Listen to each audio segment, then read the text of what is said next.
Hey, salut les filles, ici Martin Carly, l'émission Géniale, et j'ai justement des expériences juste pour vous, des expériences que personne n'a vues lors de mon passage à l'événement Les filles et les sciences, un duo électrisant. Tout d'abord, une illusion. Je vous invite à regarder ce que j'ai écrit dans le triangle et à dire à voix haute ce qui est écrit. Oui, maintenant, hein? Il tombe dans la mer.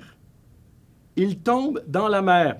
Mais regardez bien, si je suis chaque mot avec le doigt, il tombe dans la mer. Hein? Il y a un petit lac que votre cerveau a éliminé. C'est tout à fait normal parce que le cerveau se sert de son expérience pour réussir à trouver la meilleure solution, en fait, pour prendre la meilleure décision pour nous dans notre environnement. Dans ce cas-ci, il s'est dit que cette phrase-là ne fait aucun sens. On enlève un « là » et le tour est joué. On a une phrase « il tombe dans la mer », même si ce n'était pas du tout ce qui était écrit sur la feuille. Vous aurez compris avec cette expérience-là que lorsqu'on écrit quelque chose, il vaut toujours mieux demander à quelqu'un d'autre de nous relire. Pendant qu'on est dans le domaine des illusions du cerveau, j'ai aussi avec moi ces tiges-là. Des tiges qui sont enchevêtrées une dans l'autre. Et ces tiges, elles ont une certaine longueur. Eh bien, si on tire sur celle-ci, elles s'étirent, elles se séparent l'une de l'autre et elles s'étirent, elles deviennent de plus en plus longues. Regardez, hein? Non, c'est une illusion. Parce qu'en réalité, les deux tiges ne bougent jamais. Elles sont soudées, ici et ici. Et tout ce qui se passe, c'est mes doigts qui glissent sur les tiges comme ça ici. C'est tout. Mais votre cerveau se dit que ça ne fait aucun sens et que s'il voit une situation comme celle-ci, il se dit que ce sont les tiges qui se séparent et non pas vos doigts qui glissent dessus. Encore une fois, une illusion.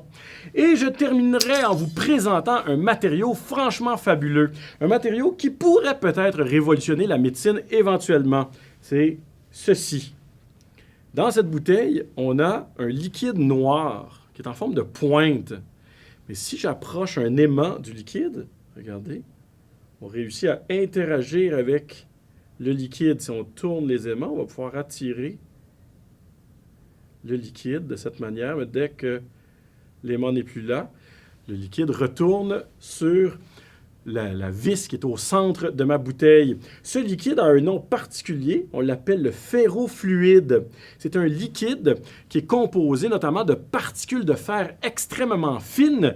On parle ici de particules qui sont à l'échelle nanométrique, donc c'est vraiment de la nanotechnologie.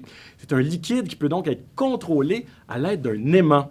Pourquoi je vous ai dit que ça pourrait révolutionner éventuellement la médecine? Mais peut-être qu'avec un liquide comme ça ici, on pourrait le diriger jusque, par exemple, dans une tumeur pour réussir à faire éclater la tumeur de l'extérieur du corps. Avouez que ça serait vraiment cool. J'espère que vous avez apprécié les expériences que je vous ai proposées.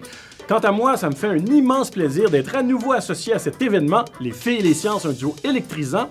On est associé depuis la toute première saison de Génial à cet événement. Pourquoi? Parce que je trouve que cet événement est indispensable. J'espère vous y croiser dans la prochaine édition. On fera des sciences ensemble.